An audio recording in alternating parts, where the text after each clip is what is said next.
By 4th June 2017, the Third Assembly of the East African Legislative Assembly will bid farewell to pave way for the next parliament. Out of the 9 representatives each country is supposed to present, only 3 MPs from Uganda are eligible for re-election. Fred Mukasambide, Chris Opoka, and Susan Nakauchi have served only 1 term and are free to contest for another, while Speaker Dan Fred Kidega, Dora Byamukama, Margaret Zwa, Mike Sebalu, Bernard Mulengani, and Nusrat Peru are not eligible. But Uganda's representative Dora Byamukama wants the EAC treaty amended to remove term limits. We are talking about elected members. And therefore, if you only talk about a further term and the person is not eligible to stand again, it means that you are denying the constituency a choice in that person. And therefore, it is not democratic. Her proposal before the House, chaired by Speaker Dan Fred Kidega, received overwhelming support, especially from members whose 2 terms are almost coming to an end by 4th June next year.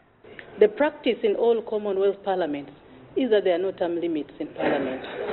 So, Mheshimiwa Speaker, I just want members to know that the community is growing. We want to work in tandem with other practices, so I see no reason in what Honorable Dora is proposing. There's a clear error in the term of office of a member of parliament, and the error is the word "ah." So I concur with Honorable Dora, and I think this matter needs to be sent back before the summit. The powers to amend the treaty are vested in the summit, who are the heads of state or partner states. Our very presidents are actually surprised when they get to know that we have term limits. They are surprised.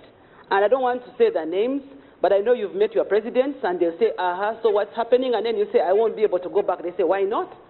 So obviously, maybe this is something that slipped their minds. However, Second Deputy Prime Minister and Minister for East African Affairs, Haji Chilunda Kivejinja, is against this proposal. Let's work for when this legislature is elected directly by the people, then it will have sovereign authority. In 2011, former EALA MP Lydia Wanyoto, in an attempt to seek re-election after serving 2 terms, sought for an interpretation of whether she could serve a 3rd term. However, the East African Court of Justice ruled against her. The court may have made its own interpretation, and I really abide by the court's decision. But I think it's high time that we actually push for amendment of this particular article of the treaty. Honorable Dora brought this as a case for streamlining the issue of the treaty. So I'm saying this for the future. I may be alive or not alive, but I believe in the principle of democracy. The 9 coveted seats will likely attract about 100 contestants from Uganda who wants to represent the country at the Regional Assembly. The majority will likely be those who fail to make it to the 10th Parliament. Jingo Francis, NTV, Arusha, in Tanzania.